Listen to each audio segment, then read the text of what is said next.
আজের রান্নায় মা বানিয়েছে পেঁপে চিংড়ি মাছ দিয়ে একটা ঘন্ট মতন, খুবই স্বাদ লাগে সেটা খেতে। তো চলো তোমাদের কাছে দেখাই কিভাবে মা বানিয়েছে। আজকে মার কাছ থেকে এই রান্নাটা শিখে নিয়েছি। প্রথমে আধা টুকরো মতন পেঁপে নিয়ে নিয়েছি, এরকম আধা টুকরো পেঁপে। সেই পেঁপেগুলোকে ভালো করে কুচি করে কেটে নিয়েছে, একদম ঝিরিঝিরি করে কেটে নিতে হবে, যতটা ভালো করে নরম করে ঝিরিঝিরি করে কাটবে ততটাই ভালো হবে, খেতে স্বাদ লাগবে। পেঁপে মিষ্টিটার জন্য খুবই ভালো লাগে। তেল দিয়ে পেঁপেগুলোকে দিয়ে দিয়েছে, ফোড়ন দেওয়ার দরকার নেই, তাদেরকে দিতে পারো, কোনো দরকার একটা পর নামন। তারপর পেঁপেগুলোকে দিয়ে ভালোভাবে মিশিয়ে নিয়েছে, মিশিয়ে নিয়ে এক এক করে এর মধ্যে সব মশলাগুলোকে দিয়ে দেবে। এর মধ্যে মশলার মধ্যে ঘরে যেগুলো সাধারণ মশলাপাতিগুলো থাকে সেগুলোই দেওয়া হবে, বেশি এক্সট্রা কোনো মশলার দরকার নেই। হলুদ, নুন, জিরে ধনের গুঁড়ো আর একটুখানি মরিচটা একটু কম করেই দেওয়া হয়েছে, কারণ আমার ঝাল খাওয়া বারণ, তাই জন্য। আর পেঁপেটা একটু মিষ্টি মিষ্টি লাগে, তাই ওরকমভাবেই মানে মরিচটা কম দিয়ে বানানো হয়েছে। তো তারপর ভালো করে সব মানে মশলাগুলো সবজির সাথে মানে পেঁপের সাথে মিশিয়ে দিয়ে ভালো করে মিক্স করে নিতে হবে কিছু সময় জুড়ে।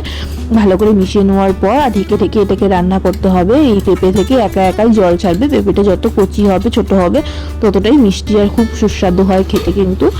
তো 2-3 মিনিটের জন্য ঢেকে রান্না করা হয়েছে। আর এদিকে দেখো চিংড়ি মাছগুলোকে ভালো করে পরিষ্কার করে মানে হলুদ আর নুন মাখিয়ে তেলের মধ্যে ভালো করে মুচমুচে করে ভেজে নেওয়া হয়েছে। সবগুলো কিন্তু ভালো করে মুচমুচে করে ভেজে নেওয়া হয়ে গেছে। ওদিকে আমাদের পেঁপেটারও 2 মিনিট মতন হয়ে পড়েছে, তার উপর ঢাকনাটা তুলে দিয়ে একটু নাড়া দেবে।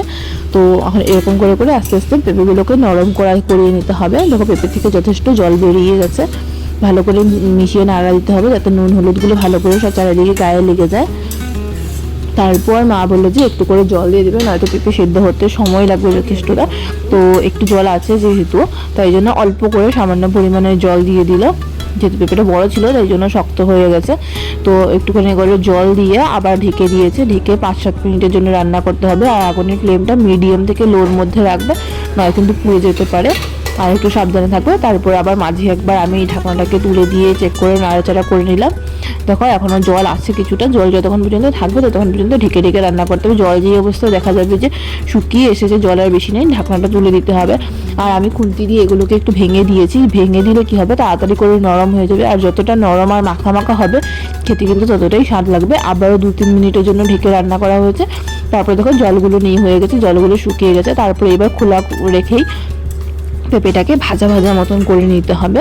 আর খুন্তি দিয়ে ক্রমাগত একটু নেড়ে টেড়ে দিতে হবে, যাতে কি মানে জিনিসগুলো ভেঙে নরম হয়ে যায়, তখন খেতে স্বাদটা একটু বেড়ে যাবে।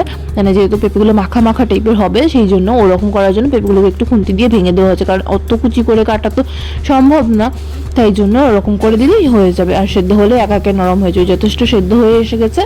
তারপর এর মধ্যে চিংড়ি মাছগুলোকে দিয়ে দেওয়া হয়েছে। চিংড়ি মাছগুলোকে দিয়ে ভালো করে আবার মিশিয়ে নিয়ে আরও 2-4 মিনিট জুড়ে ভাজা করতে হবে। মানে পেঁপের গায়ে যাতে জলটা না থাকে, পেঁপেটা যাতে শুকনো শুকনো হয়। যখন কড়াইতে লেগে আসা শুরু হবে তার মানে আমাদের বুঝে যেতে হবে যে পেঁপেটা অলমোস্ট মানে পুরোটা রেডি হয়ে গেছে আর কি, অলমোস্ট না রেডি হয়ে গেছে। তো পেঁপের ভাজা হয়ে যাবে, তখন আমরা নামিয়ে নেবো। ততক্ষণ পর্যন্ত আমাদের নাড়াচাড়া করতে হবে যাতে পেঁপের গায়ে জলটা শুকিয়ে যায়। জল জল ভাব থাকলে খেতে কিন্তু অতটা স্বাদ লাগবে না। পুরো শুকিয়ে যখন মানে একদম জলটা নেই হয়ে যাবে, কড়াইয়ের গায়ে লেগে আসবে, তখন কিন্তু খুবই স্বাদ লাগবে। এইভাবে পাতলা করে মেলে দিয়ে একটু সময় পর পর নাড়া দিতে হবে। দেখো কড়াইয়ের গায়ে আস্তে আস্তে লেগে আসছে, আবার মিক্স করে করে ওরকম করে কিছু সময়টা জুড়ে তোমাদের রান্না করতে হবে। মার কাছে সাধারণ বাড়ির রান্নাবান্নাগুলো আমি দেখে শিখে নিচ্ছি, সাথে তোমাদের সাথেও শেয়ার করছি। তো আমাদের জীবনের প্রথম রান্নাগুলো মার কাছ থেকেই শেখা, আর বাড়ির খুব সাধারণ রান্নাগুলোই আমি আমার চ্যানেলে সবার সাথে তুলে ধরার আমি চেষ্টা করছি। যদি তোমাদের এই রান্নাগুলো পছন্দ হয়ে থাকে তোমরা সাবস্ক্রাইব করে দিয়ে পাশে থেকো। আমার রান্নার মানে মেইন আমি ধরেছি যে কোনো অতিরিক্ত মশলা দিয়ে, অতিরিক্ত মানে মশলা টমেটো ইত্যাদি দিয়ে মানে ঝামেলা করবো না। মানে সাধারণভাবে যে মানে যারা বিগিনার্স, মানে যেমন আমি বিগিনার্স, আমি নতুন করে শিখছি, তো শেখার জন্য আমার এত কিছু আমি পারবো না। তো তাই জন্য আমার চেষ্টা হলো যে একটুখানি করে সামান্য মশলা দিয়ে বাড়ির মতন সাধারণ খাবারটা। দেখো কথা বলতে বলতে হয়েও গেলো, কড়াইতে লেগে ধরেছিল, তাই জন্য মা নামিয়ে নিয়েছে, ব্যাস হয়ে গেছে পেঁপের খাবারটা। খুবই স্বাদ লাগে এটা খেতে, তোমরা একবার নিশ্চয়ই বানিয়ে দেখো বাড়িতে। ভালো লাগলে সাবস্ক্রাইব করে দিয়ে পাশে থেকে ওইভাবে আর নতুন নতুন রান্নাবান্না দেখার জন্য।